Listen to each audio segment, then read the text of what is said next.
This video is sponsored by Squishy Magic, but we'll talk more about that later. Hey, it's me. That kind of sounded like I was auto-tuned. Hey, it's me. Today, I'm doing another episode of Create This Book 2. I still have quite a lot to do in this book. There's so many blank pages. I've done nothing. But that's the thing about these books. These things can take a long time to complete. Usually for me, they take between a year and 3 years. I definitely like to take my time. Just getting distracted by the ceiling. The most interesting of places. Anyway, I'm gonna stop blabbing. Let's get into it. Okay, here we go. I always seem to do some light caressing of the book at the start, so let's not skip that. And let me flip to the first page for today.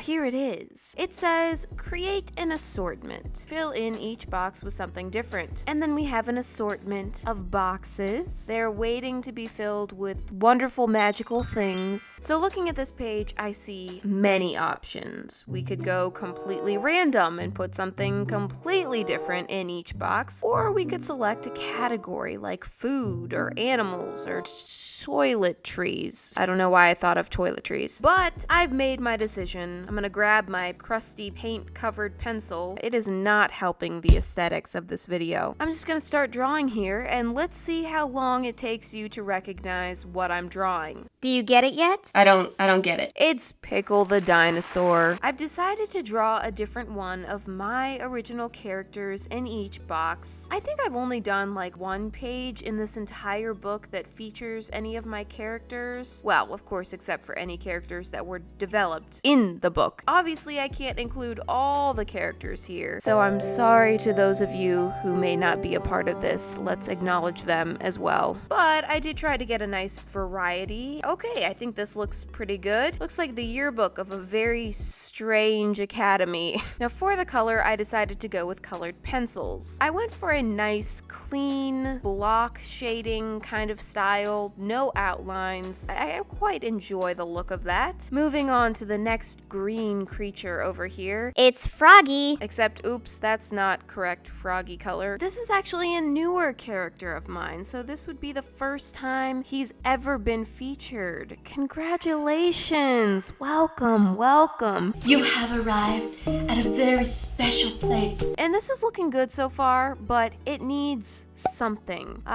Juicy highlights. Yes, that's what it was. Add a little shine in there and just watch them come alive. Next, I'm moving on to Cupie. Okay, phone's going underneath the book. Needed a little back support there. That's what phones are for, right? Drawing surfaces and paperweights. That's what I use my phone for. Oh look, another blob is here. This is my plumfish blob. I absolutely love this box. I don't know, I just think it looks cool. The way she's cropped. Girl. This is what I call fine art. Portrait of a blob. I've done it today. I am an artist. Oh, of course. Now's the perfect time to make a stupid mistake. Dumb. Yeah, I colored the jelly hamster with the wrong color, so now I get to try to correct that. All right, you're not an artist anymore. You're nothing. And you're clumsy. Come on now.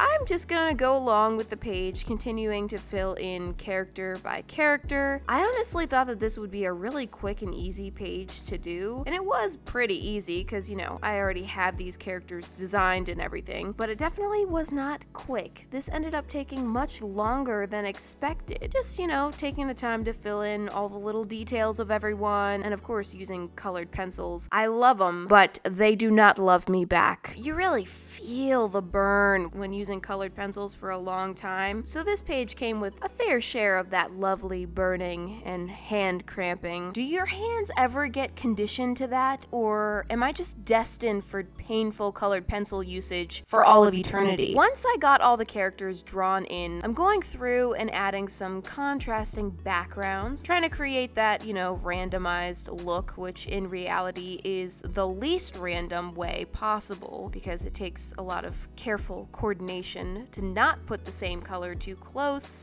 Like right there, the two blue boxes next to each other. You shouldn't have done that. You thought you could get away with it? You thought we weren't gonna see it just because it's the squishy ghost in there? No, I can still see you. I did decide to go over the boxes with black to give them a bolder, thicker outline that matches the style. There it is. And the last step is a critical step. I'm going to bring out my matte Mod Podge and carefully apply that over both pages to make sure that the colored pencil doesn't smudge within the book, immediately removing the scrap paper from behind, and this page is finished. It has a very bold and colorful look to it, which I really love. Of course, it includes all of these little faces that I'm always so happy to see, and I already loved them. And it almost has like a comic feel to it. Speaking of my characters, some of which have come from Squishies, I want to take a moment to show you this awesome app because this video is sponsored by Squishy Magic. Squishy Magic is a free app with optional in-game purchases available for your smartphone or tablet. The magic of this app is that you can paint squishies virtually and make an entire collection of unique squishy creations. I use it all the time. It's super fun and relaxing to do. It's just so satisfying how quickly you can try new colors and patterns and designs on so many different squishies. The amount of options is crazy. Plus, you can even squish them. And Squishy Magic now has a complete me collection available for a limited time with some of my original characters, and you can play around with redesigning them however you would have painted them.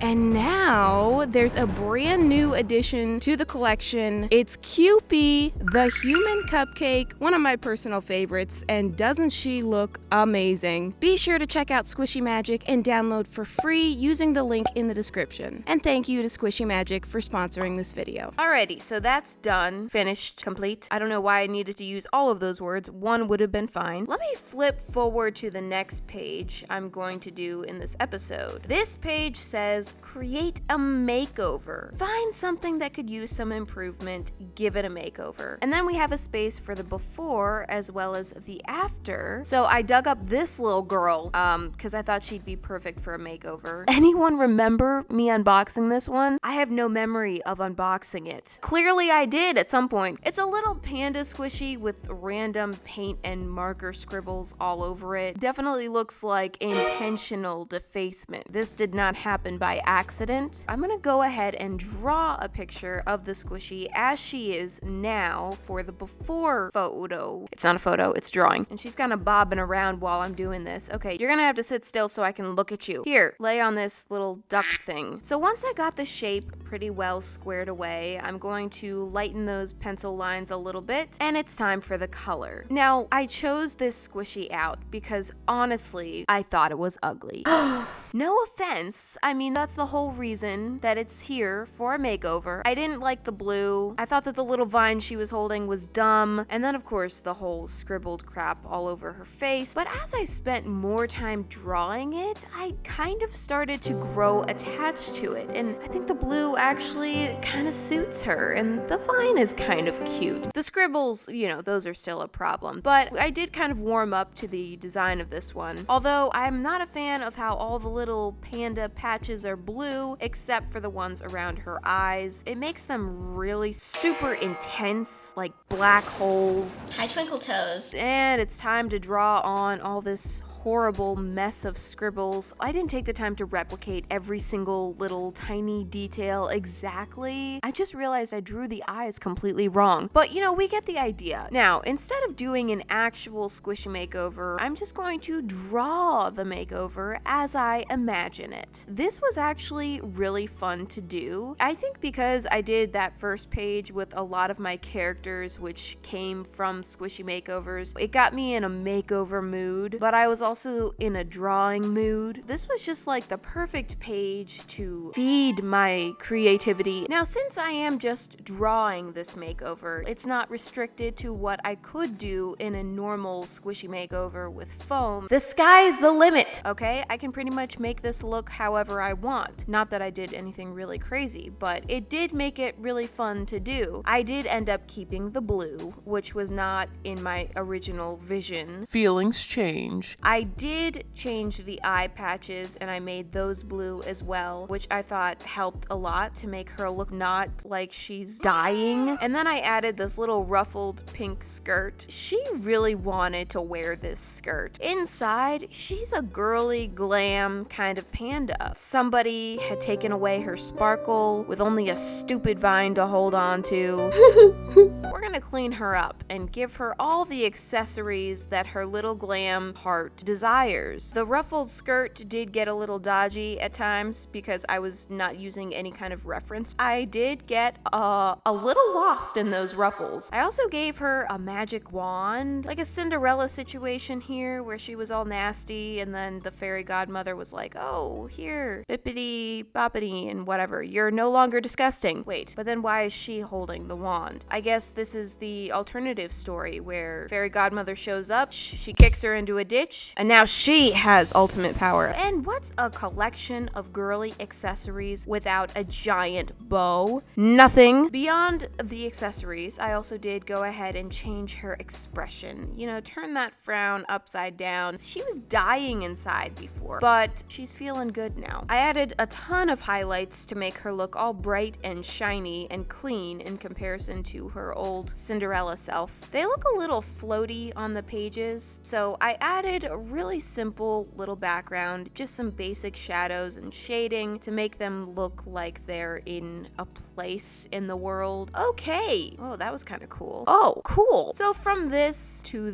that, it's been a fascinating journey. I like how this page looks and all, but I think my favorite part about it was just how much fun it was to make. I really enjoyed designing a fantasy makeover scenario. Now I know that at least some of you are going to ask me to do this makeover in real life. I mean, I guess I could try. The ruffles, the bow, the wand, they're all very difficult items to create with foam. Anyway, we made a little glam panda very happy, and that's all that matters. Although we didn't actually, because the real little panda is still out there living its miserable existence. But we won't think about that. Okay, now I'm going to flip back a few pages for the final prompt of this episode, and it is create bleed. Use markers or paint and let the colors bleed through the page. So now we have to think, how do we want to make you bleed?